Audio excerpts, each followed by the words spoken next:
Hey Queens, welcome back to Tea Stance on Pageantry. Today's episode is one I wish every aspiring queen could hear before entering their first pageant. We're talking about the reality of competing in pageantry, the real cost, the real time, and the truth no one tells you before you sign up. Stick around, we're gonna get into it right after this. Hey pageant fans, welcome back to another episode of Tea Stance on Pageantry, where we talk all things pageant related. I'm your host, Teresa. If you're a returning subscriber, welcome back. And if you're new here, thanks for joining us. Here's what I've seen time and time again. Amazing women entering pageants with big dreams, but they aren't fully prepared for what it takes to compete. They underestimate how much time, money, commitment this journey really demands. And I get it. The sparkles distract you. Child, they distract me too. I love a good sparkly dress. But trust me, if you want to shine on stage, you have to prepare and put the work in off stage.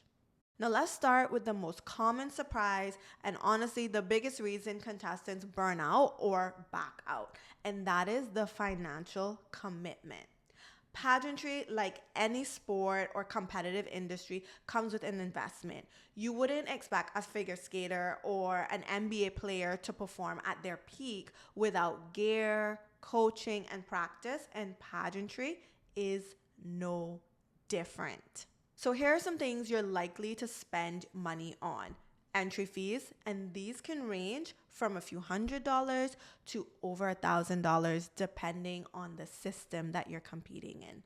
Wardrobe, you got to think about gown, interview outfit, swimwear or fitness wear, opening number, shoes, and don't forget the alterations. I find that alterations is something a lot of contestants overlook. They don't include it in their budget. Ladies, do not show up to interview with your pants foot dragging on the floor. That's not a cute or professional look, okay? So make sure you got them alterations in your budget.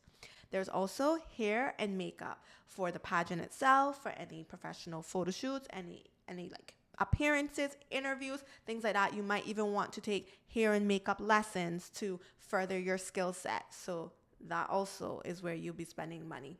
Photo shoots. Quality photos matter, and a good photographer is not cheap. And you want a good photographer because oftentimes those photos are going to be the first impression the judges have of you. Coaching.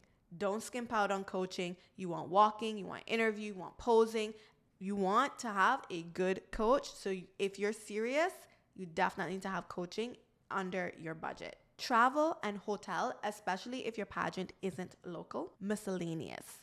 Nails, lashes, tanning, props if you need them for like talent or something. It's the little things that really add up very, very quickly that people do not think about that really do matter. So before you enter, ask yourself, can I realistically afford to compete well?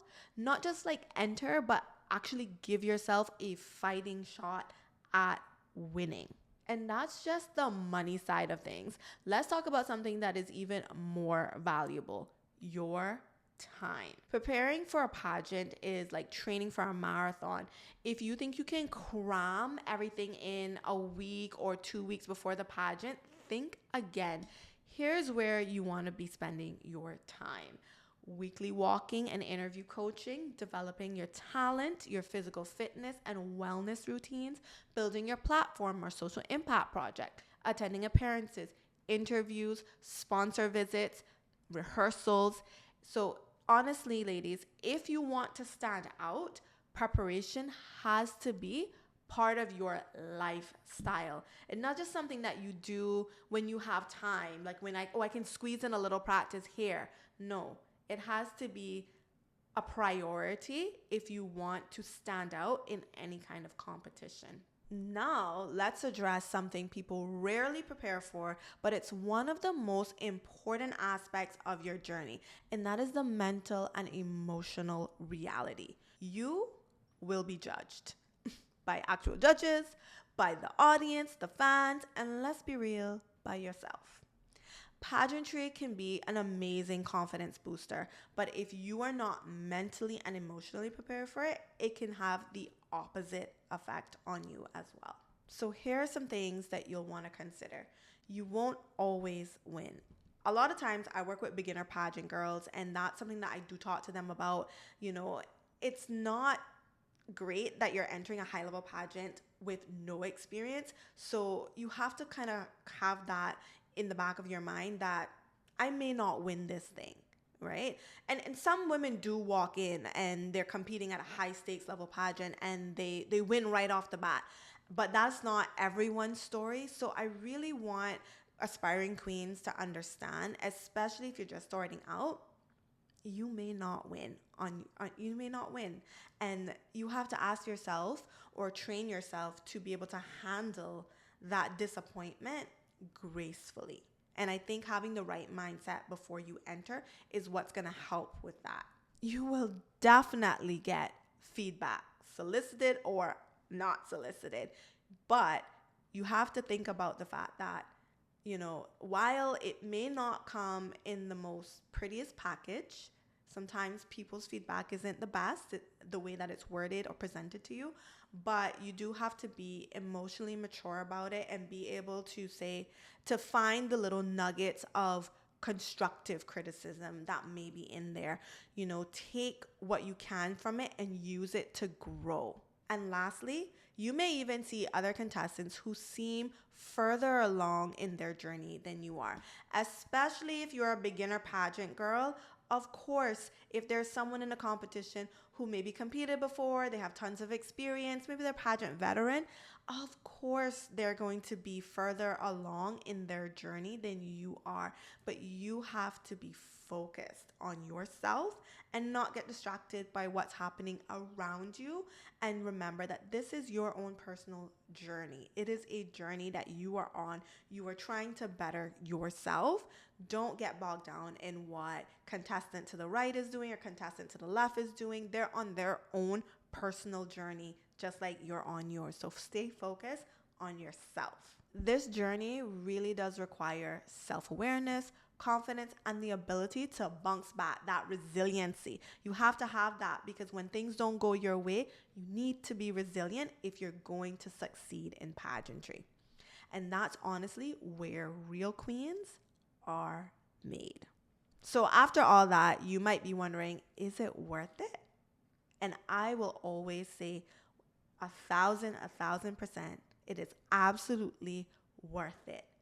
But only if you're willing to truly invest in yourself, because you get out of it what you put into it.